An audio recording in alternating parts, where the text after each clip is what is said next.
Senhor presidente, senhores deputados e senhoras deputadas, ontem eu tive a oportunidade de trazer aqui a questão que havia sido avançada, inclusive, pelo deputado Hussenbach, das RPVs, né, as obrigações de pequeno valor, e que, por uma decisão do governador, já conversamos sobre isso antes, foram reduzidas por uma manobra feita de cerca de 40 salários mínimos para o valor de 13 mil, 12 mil e poucos reais.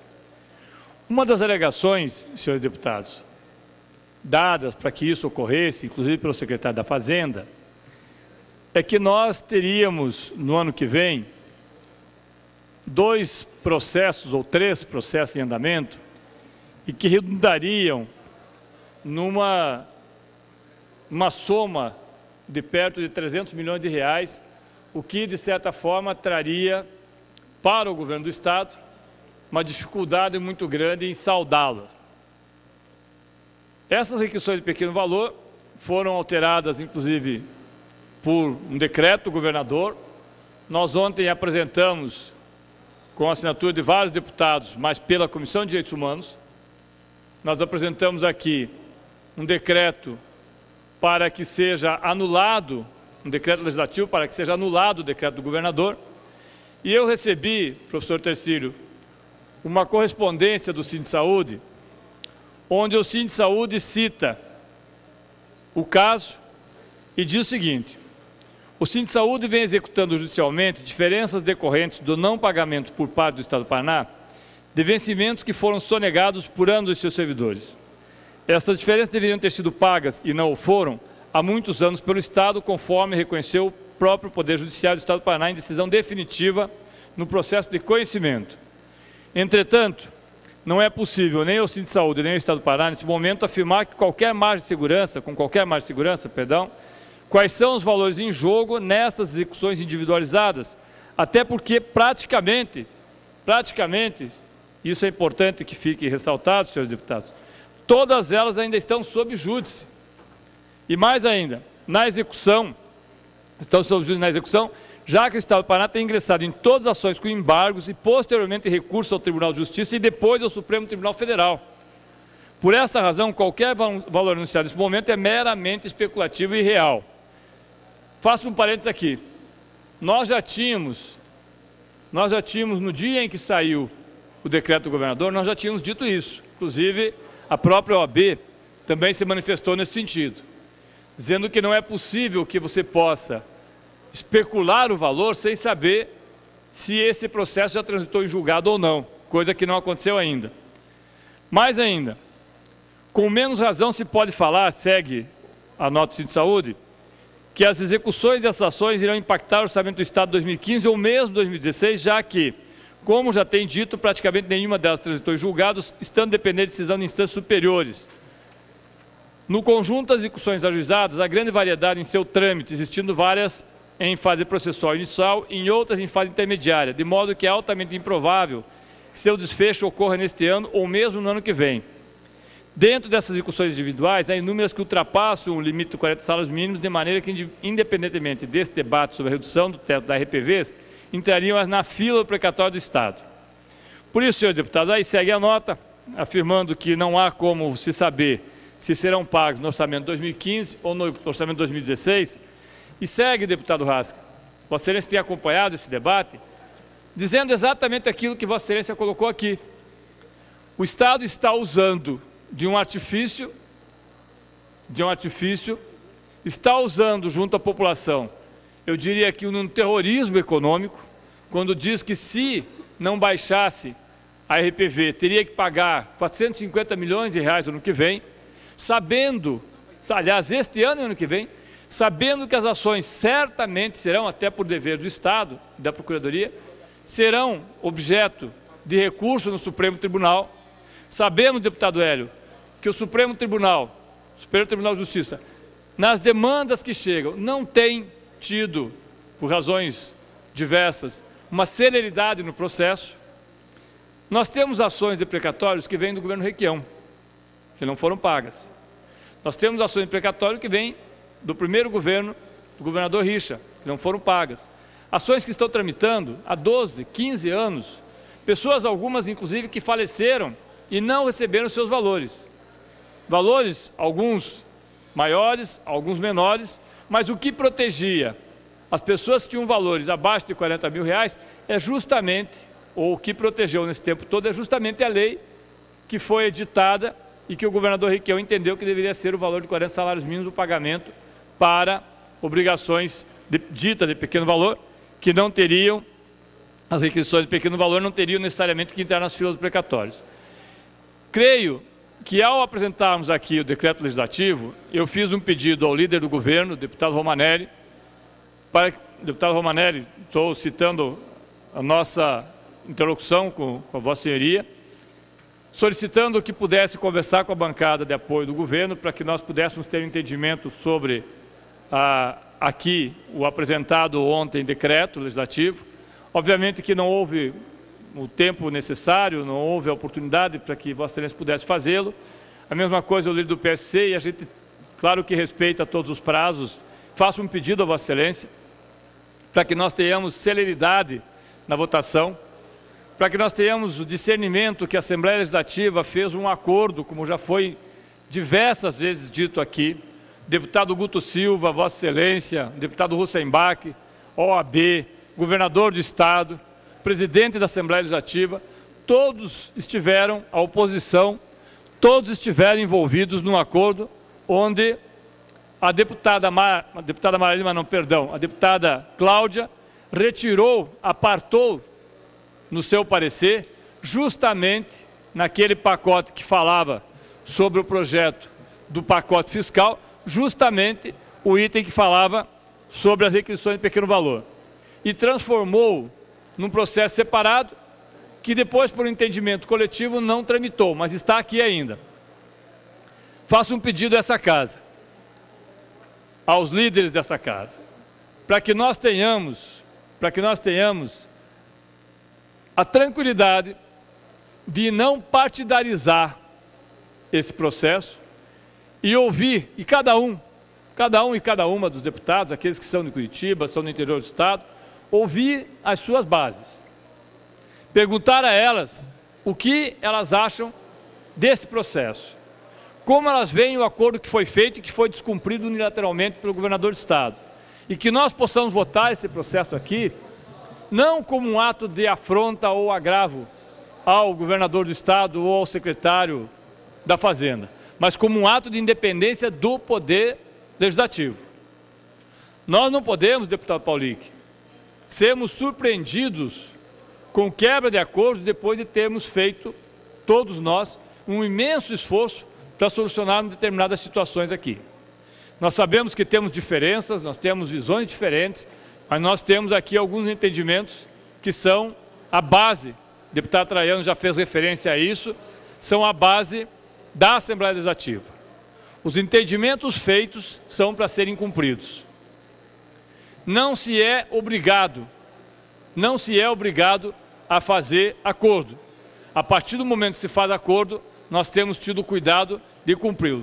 O deputado Traiano certamente deve lembrar de um acordo que nós fizemos há alguns anos atrás, quando o senhor era líder do PSDB, líder da bancada de oposição também, junto com o deputado Hélio. Nós fizemos um acordo com a bancada de oposição, que era só o PT. E houve, da nossa parte, um equívoco no descumprimento do acordo. E, obviamente, que Vossa Excelência reclamou, com razão, que o acordo não estava sendo cumprido, não seria mais possível que nós tivéssemos qualquer tipo de acordo, ainda que verbal. Pois bem, Vossa Excelência está lembrado que nós recuamos da nossa posição, registramos publicamente, através do deputado Enio Verri, que era o líder da bancada, que houve um equívoco no nosso entendimento e votamos conforme havia sido acordado, que não era a posição, talvez, de todos os deputados naquele momento. O deputado Luciano, o deputado Elton, eu, o deputado Pérez, todos nós que compunhamos a bancada. Então eu faço o mesmo apelo, que nós não criemos aqui dois pesos e duas medidas. Alguns acordos são para serem cumpridos e outros são para serem ignorados. Por isso, senhor presidente, faço aqui, como eu disse, um pedido. Para concluir, senhor presidente.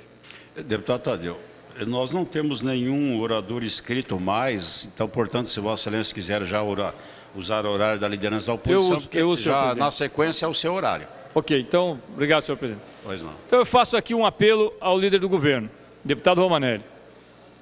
Sei da sua posição com relação a isso, sei que o senhor teve, até porque também tive a oportunidade de fazê-lo, uma longa conversa com o presidente da OAB, Dr. Breda. Sei que o senhor teve também uma conversa de entendimento com os líderes das bancadas que apoiam o governador e o partido, e o secretário de Fazenda, mas que tem divergência quanto a este ponto específico. Não se trata de rebelião, não se trata de afrontar o líder, não se trata de constranger o governador ou o secretário de Fazenda.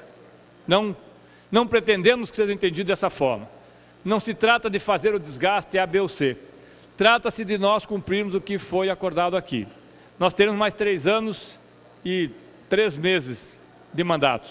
Todos nós, ou alguns de nós, aqueles que não forem eleitos prefeitos, que certamente alguns talvez venham a ser. Presidente, obrigado. Eu acho que nós temos que ter aqui, deputado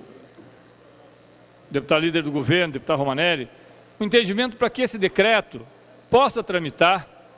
Falo isso também ao deputado Nele Prevot, que à época, inclusive, também se manifestou contrário à mudança da RPV, com todos os líderes de bancada, que o decreto possa tramitar. Não há inconstitucionalidade, porque nós tomamos o cuidado, ainda que tivéssemos 18 assinaturas, de apresentá-lo, e eu fiz menção na reunião que tivemos agora, da Comissão de Direitos Humanos, em apresentá-lo pela Comissão de Direitos Humanos, para que não incorrêssemos numa inconstitucionalidade, numa ilegalidade.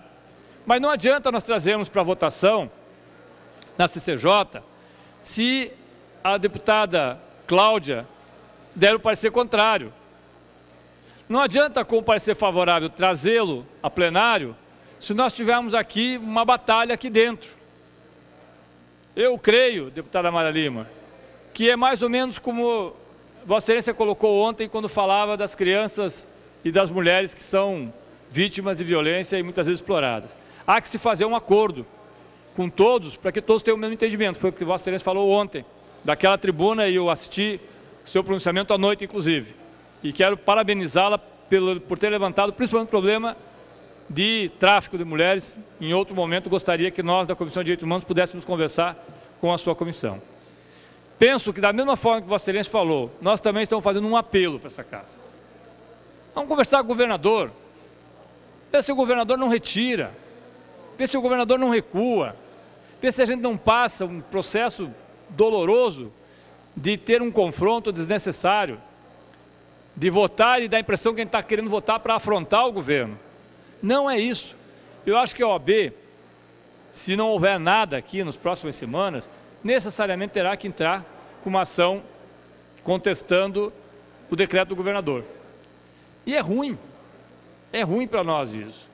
Nós já tivemos algumas situações como essa, não é bom para a Assembleia, nós estamos num momento delicado da política. Eu acho que quanto menos, como disse tempos atrás, deputado Romanelli, Vossa Excelência, quanto menos problemas externos nós pudermos ter, melhor para todos. Então fica aqui o apelo, senhor presidente e senhores deputados, que a gente possa tramitar. O deputado Nelson Justus coloque na pauta da CCJ, mas que antes nós possamos fazer um acordo para que entendamos quais são os caminhos possíveis para que nós tenhamos o decreto legislativo aprovado. Se é preciso retirá-lo para que seja apresentado por todos os deputados, não há problema nenhum. Não há problema nenhum, poderemos fazê-lo com maior tranquilidade. Não há que se ter paternidade desse negócio, tirar proveito disso, acho que não é esse o caminho. Para que a gente coloque nos trilhos de novo uma coisa que começa a dar motivo para que os setores mais à extrema, nas duas extremas, comecem a se fortalecer. E não é bom para ninguém. Eu encerro isso, senhor presidente, só quero fazer aqui um registro de uma situação que seria até hilária, deputado Romanelli, senhores deputados, mas que eu acho que tem que registrar, que aconteceu hoje na parte da manhã comigo, especificamente. E eu não iria falar, não iria comentar, porque eu acho que ela é tão absurda em algumas vezes que não precisaria ter registro. Mas é importante deixar publicamente reconhecido.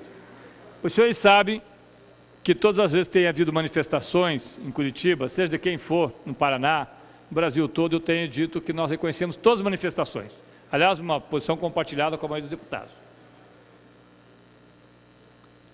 Seja ela pelo impeachment da presidente Dilma, que eu acho uma coisa meio fora de sintonia, mas tudo bem, 3 meses, 4 meses de governo, já vamos tirar, vamos esperar 4 anos, tira daqui 4 anos. Seja pelo movimento que é feito pelos professores, pelos professores das universidades, nós sempre entendemos que a manifestação é legítima. Me parece que não é legítimo a ofensa, a agressão, a perda da razão e algumas vezes a perda da sanidade mental. Eu falo isso, deputado Romanelli, porque eu tive hoje uma visita, encaminhada inclusive aqui pelo médico da Assembleia, a uma dermatologista que fica no seu consultório ao lado da Justiça Federal. E saí dali 11h30, atravessando a praça do lado da rua, e os meninos e algumas senhoras, uns rapazes e algumas senhoras de meia idade, e os rapazes mais novos estavam com o caminhão fazendo a sua manifestação legítima, absolutamente legítima, com aquele boneco do presidente Lula, que chamam de Pichuleco 2, que ainda não tinha levantado, o boneco estava no chão. Eu atravessei, não, obviamente, próximo a eles, até porque eu não quero confronto com ninguém, não me interessa isso. Mas quando eu atravessava do outro lado da rua, o rapaz estava no caminhão de som, um rapaz com uns 20 e poucos anos, 30 anos, animado, que talvez nunca tenha subido no caminhão de som, então ficou muito animado de ver. Lá está o deputado Tadeu Venere, vem aqui. Daí eu fui falar com ele e falei, poxa, eu quero subir no caminhão de som para falar, ué. Ladrão, corrupto. Falei, não, então tá, se eu sou ladrão e corrupto, eu quero falar com vocês, eu quero subir no caminhão. Não, não pode. Falei, mas pera lá, você está me chamando, ladrão e corrupto, eu quero subir no caminhão. Aí uma senhora veio comer uma bandeira do Brasil, gritava muito, minha senhora, a senhora precisa de um psiquiatra. A senhora tem problema, a senhora precisa de médico, veja a sua situação, a senhora está numa situação desesperadora, gritando. Aí veio um rapazinho, deve ter uns 30 anos, segundo ele, falou que tem 32, me abraçou, e eu peguei, abracei o rapaz também, falei, vamos caminhar. Ele falou, não, vamos filmar, você é do PT, olha aqui. Você é comunista? Eu falei, sou comunista, olha só que coisa. Meu Deus, é um comunista entre nós. Mas eu estou falando isso porque parece que as pessoas estão tão, às vezes, tão fora de razão, tão insanas em algumas situações, que beira a loucura. E nós fomos, deputado Romanelli, fazer exatamente aquilo que eu lembro aqui que o deputado Alexandre Cury fez com os professores. Nós fomos conversar independente da posição que tenho. Pena que não querem ouvir. Mas mesmo assim andei umas 2 quadras com o rapaz, até cheguei na metade da quadra com ele, ele falou, quero voltar. Eu falei, calma, está com medo? Saiu de perto da turma, ficou com medo, não precisa ter medo, não vou te pegar. Um comunista do teu lado talvez fique muito assustado. Eu agarrei na cintura dele, levamos 2 quadras o tal do moço lá, que diz que é roqueiro e designer de cursos aleatórios. Aí nós conversamos um pouco, a pessoa me parece uma pessoa boa, um rapaz, uns 32 anos. Mas o que eu falei para ele é o que eu falo para todo mundo, todos têm direito à manifestação. O que nós não temos direito é de agredir as pessoas que pensam diferente de nós. Nem a agressão feita, e eu acho que nós sempre seguramos isso. Vossa Excelência, deputado Romanelli, lembra, todas as vezes que houve qualquer tipo de confronto aqui, que eu sempre me posicionei para que não houvesse agressão a nenhum deputado. Que não houvesse agressão, porque eu acho que não é esse o caminho. Mesmo nos momentos mais complicados com as galerias aqui. Mas eu achei muito interessante isso, porque eu acho que as pessoas estão achando que nós estamos numa arena. E isso não vai dar certo. Se esses acham que podem fazer tudo que dá na telha, alguns outros também podem achar e as coisas vão ficar muito complicadas. Eu estou fazendo esse relato porque a menina da Gazeta me ligou, perguntou, eu falei, bota o filme inteiro, por favor, que eles botaram só um pedacinho quando eu fui falar com eles. Até um senhor que é Paulinho, que era da RPC, estava ali, eu fui falar, falei, rapaz, isso aqui é doença. Ele falou para mim, não, vai embora, isso aqui não tenho medo de vocês, que é isso? Ninguém tem medo, nós estamos na rua. Não fui provocá-los, só estou passando na rua. Eu estou registrando isso porque eu achei engraçado que as pessoas não seguras quando estão em 10, 20 ou 30. E quando se cata o líder pela cintura e arrasta uma quadra, ele pede para voltar. Aí até falei para o menino, mas está com medo? Está com medo que eu te pegue, porque eu sou comunista? Então, eu acho que a Nossa Senhora Perpétua Socorro lá deve ter ficado meio incomodada comigo. Depois eu vou lá comprar mais uma vela, Nossa Senhora Perpétua Socorro. Mas não se preocupem, os nossos amigos que estavam ali na frente, se manifestem à vontade. Só não ofendam, porque essa ofensa pode, deputado Maurício, e certamente será motivo de ações judiciais por desacato, será motivo de ações judiciais por ofensa, será motivo de ações judiciais que vão incomodar muito desses que acham que podem xingar Deus e o mundo e sair flanando. E não aguentam andar 1 quadra e meia agarrado para a cintura e querem voltar correndo para a barra da saia das senhorinhas que estavam lá porque ficam assustados quando te agarra para a cintura e arrasta um pouquinho. Acontece, mas vai acontecer muito, mas tudo na santa paz. Obrigado, senhor presidente e senhores deputados.